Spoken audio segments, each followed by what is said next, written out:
กราบทักทายสบายดีพี่น้องเบิร์ดสุกูทุกคนมื้อนี้ก็ข้าวคั่วอีกแล้วมื้อนี้ก็ได้มาเบิ่งนำกันเลยทุกคนมื้อนี้ก็ได้เมนูตำบักหุ่งตำสมตำเมาขั้นตอนแรกก็ไปหาพานบักหุ่งเตรียมบักหุ่งก่อนเนาะพี่น้องเนาะจักสิตำได้ตำบักหุ่งก็ได้ตำบักหุ่งมันก็บ่ได้ยากได้ซ่าดอกมันมี108วิธีมื้อนี้บ่ท่อมเสร็จในวิธีที่109เอาขั้นตอนแรกก็สิใส่บักพริกกระเทียมลงไปโกกลงปลุกปกเปกมาลงปกเปกอ้าวข้าวเดียวซั่นแหละให้ลูกน้องข่อยซับบักหุ่งมึงซับหรือว่าปั่นนี่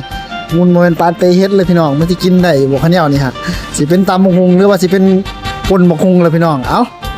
หลังจากเตรียมเครื่องเตรียมของแล้วก็ทำยังได้ทีแล้วก็สิมาปรุงเลยแหละขาดบ่ได้คือชูรสนี่แหละใส่หลายแซ่บหลายแล้วพี่น้องชูรสก็ได้บ่ได้กินนึงแล้วคิดอยากตำบักหุ่งพี่น้องก็เลยคิดว่า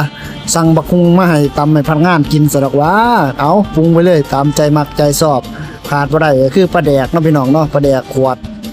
ไอ้เมปลาน้อมบอกตาแดงๆน่ะใส่ลงไปคนลงไปโดดน้ำปลาใส่ไปบักนาวใส่บักนาวสดมันจะสิหอมพี่น้องเอามาเบิ่งนำกันเลยนี่มือบ่าวท่อมมื้อนี้สูตรใดก็บ่ฮู้แหละเอาหลังจากปรุงเลยทีเรียบร้อยก็คนเล่เร็วเลยแหละนี่เรียบร้อยแล้วพี่น้องไปจะได้โยนบักทั่วลงไปโคกมันหน่อยพี่น้องโคกมันหน่อยเด้อพี่น้องเด้อใส่กระซ้ำสูตรนี่สูตรใส่กระซ้ำเด้อพี่น้องสูตรตำนรกแตกตำนรกแตกนี่จะตำกระซ้ำแตกกระโมโหแล้วพี่น้องนี่เอามาลุ้นไปนำกันเลยนี่เอามันสิแสบหรือว่ามันสินัวหรือว่าสิเป็นแลนลงทรงหรือว่าจะไรแหละกระโมโหคือกันเนี่ยมึงตอนหุงที่ผมมาลุกกูเคกูตอนหน่อยตอนใหญ่คนซับ3คนเนาะมันซับบ่คือกันเด้ซะนี่หมอเนี่ยตำบ่ได้ใจโมได้ใจมากประสันมือซ่าวโลดนี่เรียบร้อยแล้วมาซิมึงประสันโอ้ยบักหน่อยเดี๋ยวผ่านประสันรสชาติก็โอเคนี่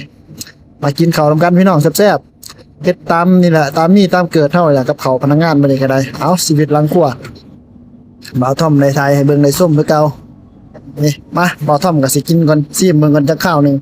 วาบเข้าไปนะโอ้แซ่บขนาดเลยว่าซั่นเลียศอกวาดลาบเลยแล้วว่าซั่นคันผู้ใดบ่ได้กินนี่ก็เสียใจขนาดแล้วพี่น้องเอ้ยเพราะว่ากินแล้วต้องลืมบ่ได้นะนี่มักลัดจะพาลัดนี่ถือว่าแซ่บสุดยอดเอ้าเป็นจะได้กะฝากเป็นกำลังใจให้บ่าวท่อมเด้อเสียคลิปต่อไปก็ได้ขอขอบใจเบิดทุกคน